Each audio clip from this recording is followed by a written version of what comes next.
Hey guys! Oh wait, I'm not next to Rockaholic again. Anyway, guess I have to do it. Here I am, Strongboys19 here, and I'm here with Thomas the Rockaholic 11 once again. Hey guys, and once again in familiar Rockaholic fashion, ladies and gentlemen, boys and girls, children of all ages, Thomas the Rockaholic 11 and the Strongboys19 proudly bring to you a review of one of the most anticipated albums in heavy metal at the moment, and one of the most, favorited albums of certain, fans of this band. We're talking about the fourth studio album and the first part of their first ever double album by Five Finger Death Punch. We're talking about The Wrong Side of Heaven and The Righteous Side of Hell, Volume 1. So, yes. Anyways, you said yes. Oh, God. Yeah. Anyways, Five Finger Death Punch. They are a metal band from the US, and The Wrong Side of Heaven and The Righteous Side of Hell, Volume 1, is their fourth album. It's the follow-up to American Capitalist, their commercially successful album, which came out in the year of 2011, and from that album, Five Finger Death Punch have really gone much more fame and popularity.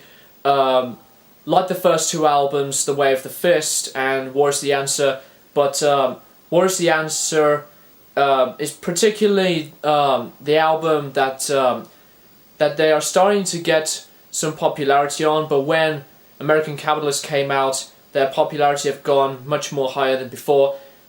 And as Rockaholic said, this is their first part in their double album for their project. It's like with Stone Sour with their albums of House of Gold and Bones Part 1 and Part 2, unlike with Soilworks The Living Infinite, but it's just one double album, just on one album set, than just putting them separately. So yeah, this album came out recently, and we listened to it all the way through from beginning to end. I'm going to let Rockaholic say what are his thoughts on the album. The thing is, the album starts off in a very, very, promising fashion. Because the one thing that I can't fault Five Finger Death Punch for, even though some reviewers say they're a shit band, they're actually quite good at writing kind of pop rock-esque metal, catchy anthemic metal songs. I saw these guys live at Donington, I think 2012, and they were quite good live. They particularly Ivan, he's quite a good lead vocalist and frontman, and they're quite an anthemic band. But the album starts off with I think possibly the best song on the album, "Lift Me Up," feat with a legendary, from Greg's hometown of Birmingham, Rob Halford, the lead vocalist Judas Priest. I actually really like this song. It's actually a really, really cool kind of anthemic song, and the appearance by Rob Halford just makes it 100 times better. It's got some cool riffs, some cool solos.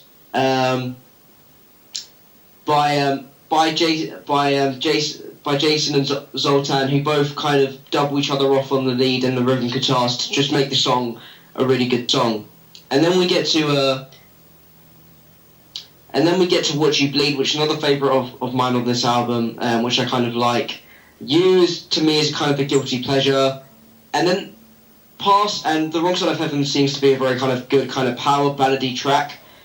But then you get to the next song, Burn Motherfucker Burn, and this is when the album starts to go downhill for me, or starts to become mixed for me, because there's a lot of shit on this album, particularly with Mama Said Knock You Out, and particularly with Burn Motherfucker Burn, which is just ridiculous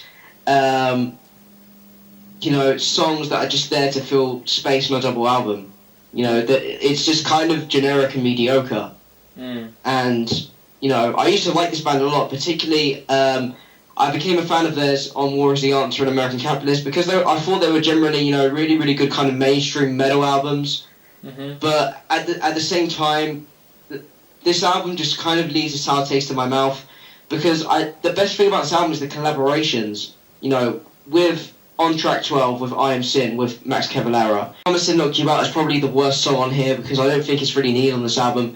Also, what kind of bothers me is that Five Finger Death Punch kind of show how, they're just filling space on the album by having 2 songs with Maria Brink on there. Having it basically the same song, one with her on backing vocals and one with her duetting with Ivan, which I just think is, kind of pointless. Just put one song on there and have another song in there, like another cover or something. I just think that they kind of had this album for the collaborations, and I think that was it. Mm-hmm. But this album isn't all that bad. Yes, it's mediocre at times, sometimes garbage in some of the songs, particularly Burn Motherfucker Burn. Anywhere But Here I'm not a particularly big fan of. And of course Mama Said Knock You Out, which I just think is a ridiculous cover. And I do like when some metal bands kind of revamp, popular rap songs, particularly how Anthrax did with Public Enemy with Bring the Noise, but it just seems like they're borrowing from their influences, and they're just collaborating with certain people for the sake of collaborating. Yeah. And the songs with just them as the band seem to be quite, mediocre at best. Mm-hmm. The highlight for me with this album is the collaboration with, of course, Rob Halford and Max Cavalera, who are 2 of my favourite lead vocalists in metal for very different reasons. But still, that's the reason why it falls flat for me, in that it just doesn't seem very cohesive for me. It's just a mess. And that's what you tend to get with some double albums, particularly if you look back on some legendary double albums. You can either get the brilliance of The Wall by Pink Floyd, or you get the rubbish and the mixture of Use Your Illusion by Guns N' Roses, or the 3 Green Day albums. And it kind of falls on that Guns N' Roses Green Day plane for me, because there's some good stuff and there's some and then there's a lot of garbage on the side, which and to be honest, I do like this band. I think they're a good band, but I just think the songs by themselves are very mediocre, and I'm probably going to give this like a 4 out of 10. Yeah. If I could give it anything. Very disappointing. Yeah, that's Rockaholic's point of view on the album. Now, like Super Collider, this is another disappointing album, but I'd have to say that this is a little bit more weaker than Super Collider, and we both understand what Megadeth were trying to do with experimentation and all, but not a lot of these people and citizens can accept their own choice and decisions of their own musical style. But enough of Super Collider. We're just gonna get back to this album. So yeah, I agree. Of course. Yeah, I agree. Yeah. I'm trying to talk. Come on, dude. Come on. All right. As Rockaholic says, this is one of the biggest disappointments of the year. But the album is not completely horrible. It's just one of these albums that is sometimes really difficult for me to get through. And whilst I was listening to some songs of the album, I was pacing through my bedroom at some parts just to really try and dig into a lot of the songs on here. But as Tom says, the songs are just even more terribly mediocre, and there's quite a lot of reasons, but we had to understand that Five Finger Death Punch really do have their own talent for their live performances, and we understand that Five Finger Death Punch are just trying to do something that they think is acceptable for their own musical style, which is good and all, but back in the day, Five Finger Death Punch were one of my favourite bands, and I loved their debut, The Way of the Fist. I still have it on CD. It's still a really good album. And War's the Answer, and also some great songs from American Capitalist. But I think we'll have to agree that their discography was from being really enjoyable into just falling down the toilet, and the only thing on this album that kind of impressed me with the album is that some of their recording performances, or some of their creativity is not that bad. Like, there are some songs on this album that have some very unique style of guitar solo work that's really quite just complex. Considering that their musical style on their songs on this album and the previous albums are just the same stuff, that's just full of speed and aggression, and we all know that Five Finger Death Punch had been one of the most hated bands in modern metal, along with Avenged Sevenfold. If the other guys can call them metal, well, but yeah, and there are quite a lot of more negatives than positives on the album. But we'll just get to the positives first of all. There are some songs on the album to me that are not bad. Especially Lift Me Up with Rob Halford, as Rockaholic said. That song is the best song in the entire album, and Rob Halford's vocals still going very, very well, and he's one of my favourite metal vocalists of all time, and I think it's just a very good, catchy song. Some other enjoyable songs in the album, for songs like You, for my choice, and I Am Sin, and just a few other tracks. Those are just the only songs that I find enjoyable on the album, especially the song The Wrong Side of Heaven. But the rest of the songs on here are just really much more poor and mediocre. But not only that, but there are just a lot of other things that falls flat on the album. Not only that a lot of Five Finger Death Punch's songs are quite the same stuff that the fans love, but I just really don't understand why they have to put some separate songs twice on the album just because they brought in special guests involving that scared me. Jesus. Involving Rob Halford, the vocalist from Hatebreed, Max Cavalera from Soulfly and Cavalera Conspiracy, and also Maria Brink from In This Moment. I just really don't know why that Five Finger Death Punch that hiccup made me laugh.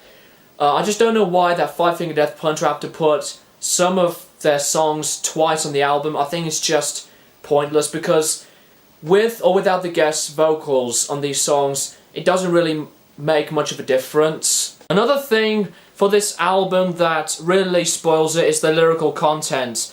A lot of the lyrical contents are just awfully simplistic, and a lot of them are just really bland and generic, and there's just some things from the lyrics that Ivan Moody wrote that's just completely packed with swearing. It's just the same repetitive stuff over and over, and it just really gets tiresome and boring by a lot of places on this whole entire album. But we understand that this band were trying to do something good for their own interest, but we just gotta accept the fact that a lot of these reviewers can give their own opinions out, and this is particularly our thoughts and opinions on this album. So and we'd expect a lot of haters from the Five Finger Death Punch fans are just gonna trash this to pieces, but this is just the way we say and think of this album. And there are just some songs on here that are just really terrible, and Rockaholic mentioned a few of them. Burn Motherfucker Burn. The cover, Mama Said Knock You Out, with Tech 9 on vocals as special guests. That cover is just completely atrocious. It is one of the worst covers I've ever heard in existence. Surely, obviously, it's just Five Finger Death Punch trying to do a cover that can just be the same heavy vibes as their own songs, but the song in general is just very, very weak of a cover. And another one, which is Dot Your Eyes, which has the Hatebreed vocalist that song is just terribly repetitive, and it's just not a very good song at all. And you know, involving some songs that have been added in twice because of the guest vocals from special other vocalist musicians on this album. So yeah, we've mentioned all that earlier in the review.